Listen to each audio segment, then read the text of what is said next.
پیارے طلباء و طالبات السلام علیکم۔ اس سے پہلے کے پیریڈ میں ہم نے اٹلی میں نازیزم، اٹلی میں فاشزم، جرمنی میں نازیزم، دوسری عالمی جنگ کے عوامل کے بارے میں ہم نے دیکھا تھا۔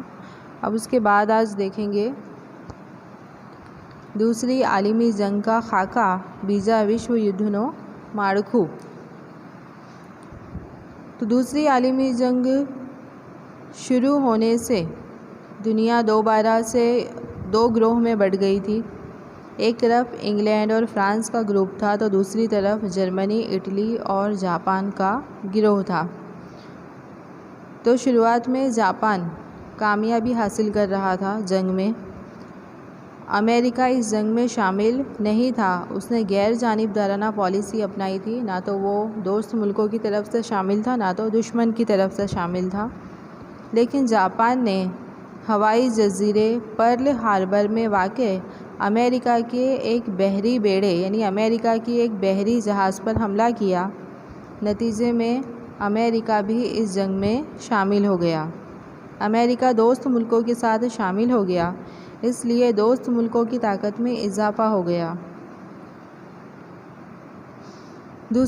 دوسری عالمی جنگ پرجوش چل رہی تھی۔ ایسے وقت میں جاپان کی طاقت کو روکنے کے لیے امریکہ نے جاپان کے دو شہر ہیروشیما اور ناگاساکی پر ایٹم بم پھینکے۔ نتیجے میں 1,24,000 جاپان کے شہری مارے گئے۔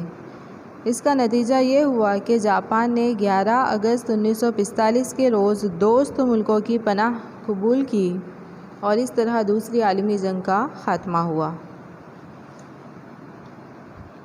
اس کے بعد دیکھیں گے دوسری عالمی جنگ کے نتائج کہ دوسری عالمی جنگ کا کیا نتیجہ نکلا۔ بیجا وشو یدھنا پرینامو۔ سب سے پہلے ہے اقتصادی نتائج۔ تو اس جنگ میں بہت تباہی ہوئی۔ دوسری عالمی جنگ میں حصہ لینے والے ملکوں کو کافی خرچ کرنا پڑا تھا۔ امریکہ نے $350 ارب اور دوسرے ملکوں نے $1,000 ارب کا خرچ کیا تھا۔ انگلینڈ کو 2,000 کروڑ کی ملکیت سے ہاتھ دھونا پڑا اور جرمنی کا تو بہت ہی زیادہ نقصان ہوا۔ دوسری عالمی جنگ کے لیے دنیا کے ملکوں نے ہتھیار بنانے کو زیادہ اہمیت دی تھی۔ نتیجے میں روزمرہ کی جو ضروری اشیاء تھی اس میں کمی واقع ہوئی۔ لوگوں کو روزی روٹی حاصل کرنا دشوار ہو گیا۔ بازاروں میں ضروری اشیاء کی تنگی محسوس ہونے لگی۔ لوگوں کا مالی توازن بگڑ گیا، مہنگائی ہو گئی، غریبی، بھوک مری پھیل گئی۔ اس کے بعد دوسرا ہے چین میں کمیونزم کا قیام۔ تو دوسری عالمی جنگ میں جاپان شامل تھا، اس نے چین کے کئی علاقوں پر قبضہ کیا تھا، لیکن دوسری عالمی جنگ میں جاپان ہار گیا اور جاپان کی گرفت چین کے علاقوں پر ڈھیلی پڑ گئی۔ نتیجے میں چین میں ماؤ تسے تونگ نے تحریک چلائی اور وہاں پر کمیونسٹ نظام حکومت قائم کیا۔ اس کے بعد ہے سرد جنگ کا آغاز۔ تو دوسری عالمی جنگ کے بعد پوری دنیا دو عظیم طاقتوں کے درمیان بٹ کر رہ گئی تھی، ایک امریکہ، دوسرا روس۔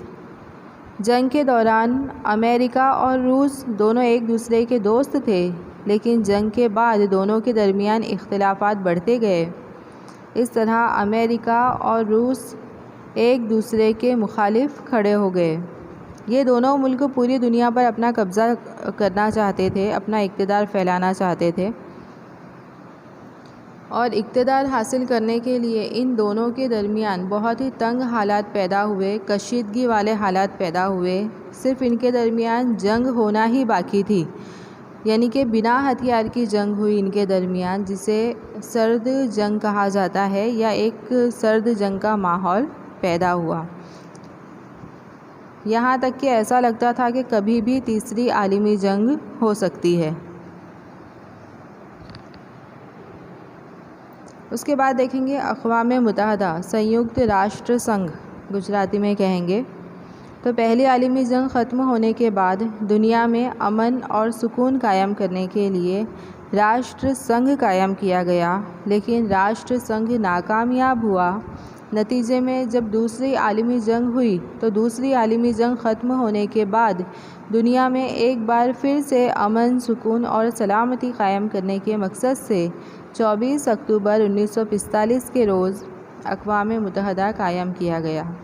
اقوام متحدہ کا صدر دفتر نیو یارک میں ہے، امریکہ نیو یارک شہر میں ہے۔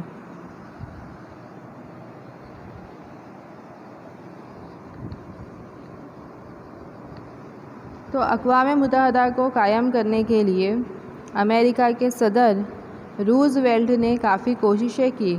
انہوں نے 4 اہم آزادی کا اعلان کیا: ایک فکر اور بولنے کی آزادی، مذہبی آزادی، معاشی آزادی اور خوف سے نجات حاصل کرنے کی آزادی۔ اس کے بعد امریکہ کے صدر روزویلٹ اور انگلینڈ کے وزیر اعظم چرچل نے بحر اوقیانوس میں ایک جہاز پر 8 نکات پر مشتمل ایک دستاویز تیار کیا۔ یعنی ان دونوں نے ایک دستاویز تیار کیا جس میں 8 باتیں شامل تھیں، جو بعد میں اٹلانٹک دستاویز کے نام سے یاد کیا جاتا ہے۔ اس دستاویز میں ہر ایک ملک کی آزادی اور اس کی سلامتی کو برقرار رکھا جائے، امن اور سلامتی، سماجی اور معاشی بھلائی اور ہتھیاروں کا استعمال نہ کرنا، یہ تمام باتوں کو شامل کیا گیا تھا۔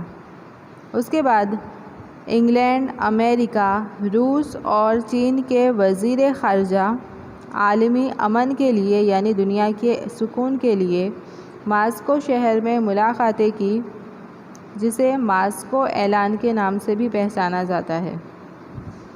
اس کے علاوہ واشنگٹن میں، امریکہ کی راجدھانی ہے واشنگٹن، تو واشنگٹن میں 50 ملکوں کے نمائندوں نے، 50 ملکوں کے ممبروں نے اقوام متحدہ کا دستاویز تیار کیا 1944 ستمبر میں۔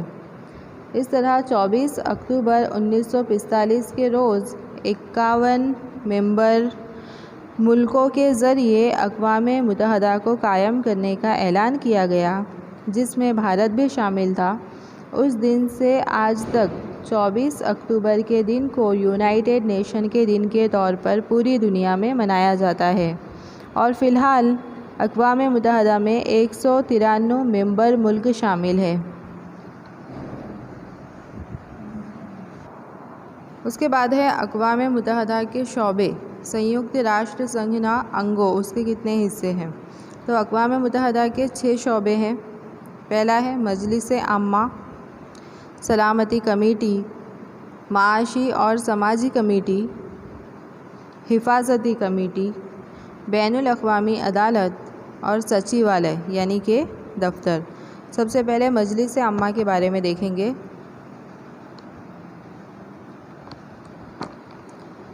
تو مجلس عامہ یہ اقوام متحدہ کا سب سے بڑا، سب سے اہم شعبہ ہے۔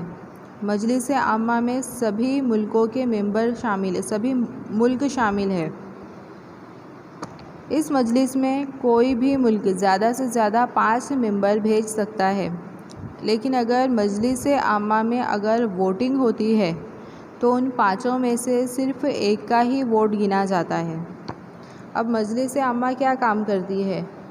تو بین الاقوامی تعلقات کے بارے میں کسی بھی بات چیت پر مشورہ دینا، بحث کرنا۔ دوسرا کام ہے اس کا سیکریٹری، جو ہر سال بجٹ پیش کرتا ہے، اس کو منظور کرنا اور اس کے خرچ کی رقم تقسیم کرنا۔ تیسرا کام ہے اس کا بین الاقوامی مسائل کو پرامن طریقے سے حل کرنا، یعنی 2 ملکوں کے درمیان اگر کوئی مسئلہ ہو تو اسے امن سے حل کرنا۔ اس کے بعد دیکھیں گے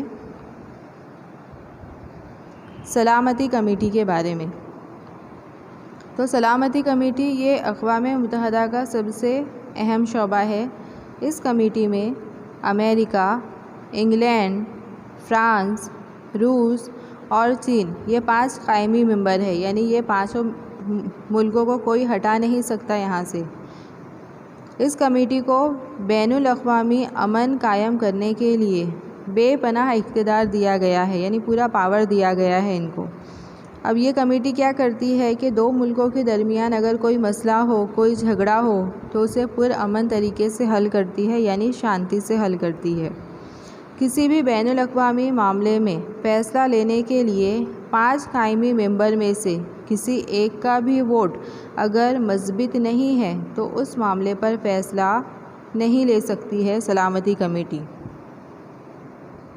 یعنی دو ملکوں کے درمیان اگر جھگڑا ہو تو 5 جو قائمی ممبر ہے جیسے امریکہ، برطانیہ، روس، چین اور فرانس، تو یہ 5 ووٹ دیتے ہیں، لیکن یہ 5 میں سے اگر کوئی ایک منفی ووٹ دیتا ہے تو